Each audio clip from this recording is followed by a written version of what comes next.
Hey guys, this is the Motorcycle TransAm Podcast.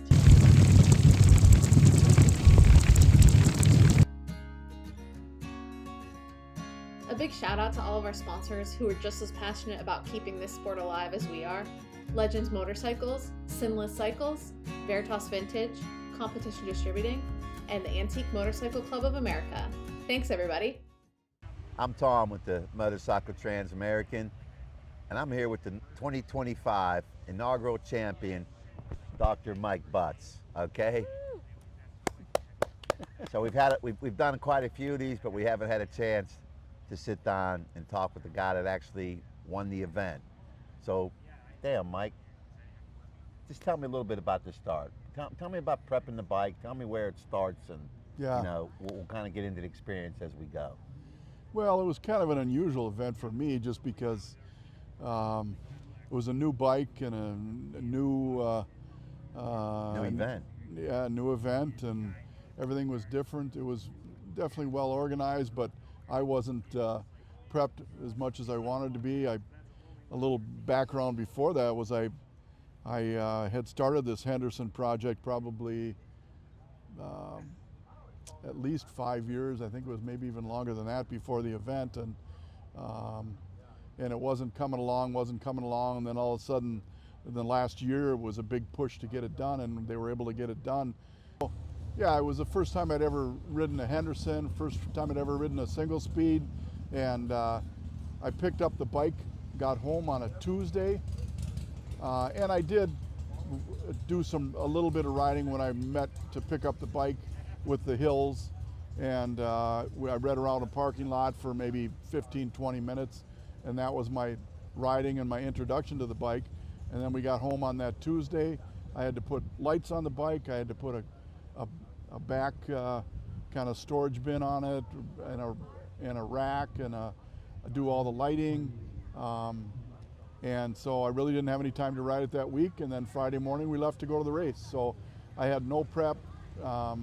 And I did have several calls from a bunch of people, Eric Ball and Vern Akers, that said, "You can't do this without riding. You need to have, you need to do all this stuff." And they were, they're great guys. They had my best interest for sure. But Eric's like, "You can't do that," and so with his accent, right? Yeah, with his accent.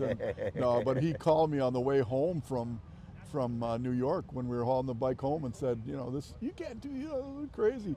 So, but we got there, and I've ridden bike plenty in the past. I mean, since I was a little dude, and raced on the ice, raced enduros, raced motocross, raced flat track. I mean, I did everything in the past, so I'm pretty comfortable on two wheels for the most part.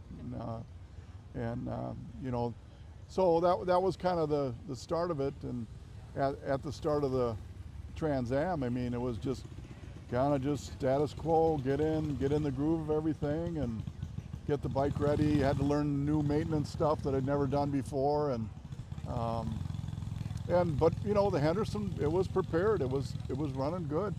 Well, I know in your case, obviously you have Mark Hill and Loring Hill, who when they build a four, they are going to be all in. They want that bike to go and to do its best. So, and I think the other thing too for you is on day one, we come off, I don't know, 200 miles or something, but it was flat rolling off. So I think that was a great day to kind of get a feel for that bike. And obviously, by time day three, and you're starting to rip into North Carolina, and you better be ready because, there were serious pulls back east, Coming off the coast, I know you had an easy run, but boy, it didn't take long, and then you were fighting. What was it like when you first hit the pulls? Yeah, single speed. Yeah, it was kind of tough. I think if you weigh 100 pounds or 150 pounds even, it probably wouldn't be as challenging. But those altitudes and the hills were really tough on that bike. I actually felt like the pulls that we made back east were the most difficult pulls on any event that we had been on. I know yesterday I kind of spoke about, we took some of the stuff out. We took out the bulldozer road because we was concerned about, gosh, we don't want to knock out half the field with the bulldozer road, So I mean, to see the big four, I kind of, when you when you pulled out of North Carolina, I think it was at that point in time I knew that you were going to be a factor. At what point in time did you really think, gosh, I might be in this thing? I know Dave was out in front early, but at some point you had to be going like, man, this bike's locked in right now. Yeah, no, they really had the thing locked in pretty. That Loring and Mark did a great job of, like you say, getting that thing prepped, and Loring put some miles on it too, so he knew what it was capable of. But yeah, I mean, the first, like you say, the first day was pretty easy. It was easy going, but once I started hitting those, some of those hills and the longer pulls, I was a little nervous, to be quite honest with you. Yeah, of course. And we were doing some pushing over the couple of those peaks, and we got it. But to be honest with you, I don't think I felt comfortable that I was going to stay in the lead until we were at least half or 2 or 3/4 along the way. No, well, we all know it just takes, it could be something stupid. It could be one little thing, that takes you off and puts you on the trailer. And obviously you're out of the event at that point.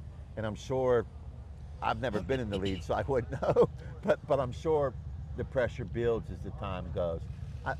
When you come to the event on the year bike that you came, I mean, you're coming to win the event. You're coming to give it a shot, so at some point in time you had to get locked in and go like, man, this is feeling like it. This is.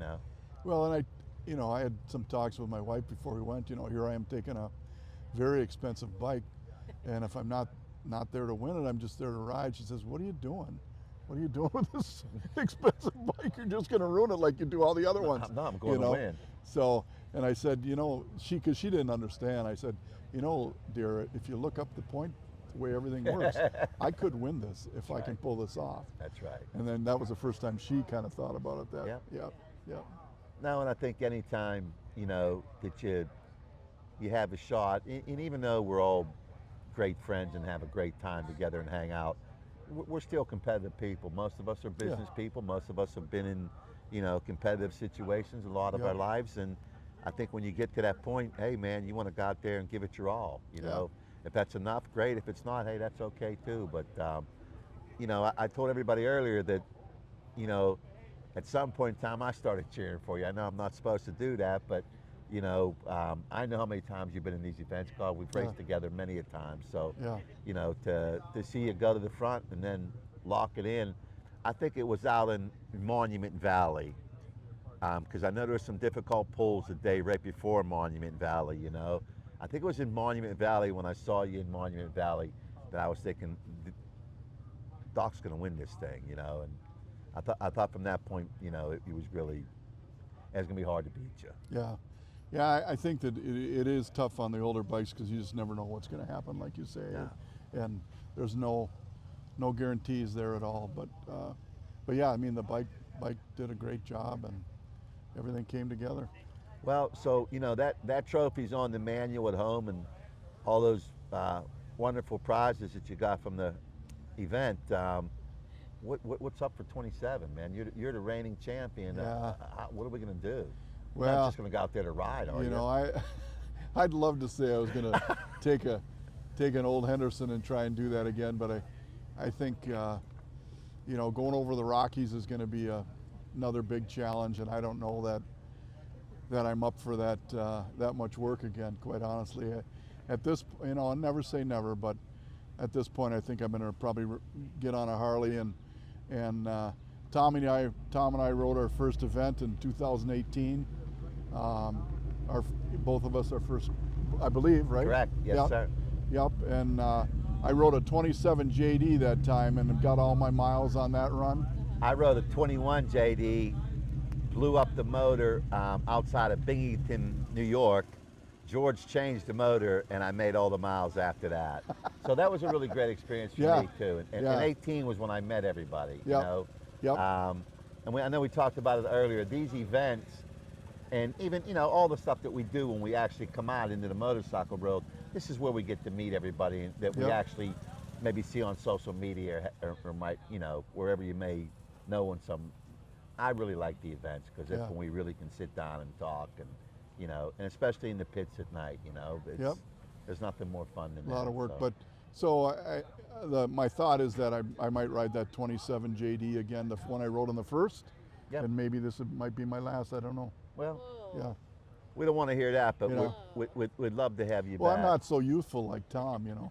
Oh crap, I'm all busted up, man. Are you kidding me? That motorcycle's busted me up pretty good. I've learned everything the hard way, but Yeah. you know. But hey, Doc, you know, all kidding aside, your group meant so much to our event. You know, you guys brought, you know, we talked about Brianna earlier. Like, we didn't talk about Brianna because we didn't have to. Brianna was locked in from day one. You know, the where she has come from 18 to where I saw her in 25 was just next level, okay? Yeah. You know, your entire team, it seemed like she was the one person from day one that was just really making it happen. But I know Jerry, you know, we pressured Jerry a little bit to come back. Obviously, we'd love to have Larry back, and Yep. and obviously we want to have yourself back. You guys brought Yeah. so much to the event, so I'm hoping you all come back, and you know, we got a northern run next time out Yeah. in 27, and I think you could probably make some hay out there. Yeah. I think you know, it's been a wonderful event as far as the family thing goes. Absolutely. You know, I mean, you know, my brother, my daughter, you know, Jerry and Scott are both, you know, Yep. great friends, and boy, our team just Now Joe wants on a bike. Yeah, He's had enough of the pits. He wants to go out there Yep.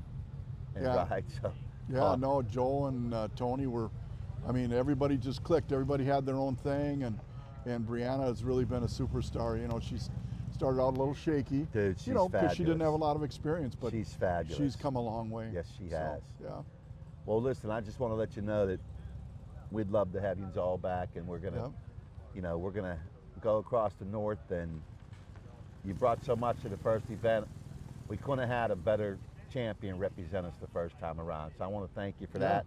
I look forward to seeing Thank you you, guys Tom. Yeah. in 27, and thanks again, Mike. Yeah, I appreciate appreciate everything you do your, for our sport, man. Yep. Thank you.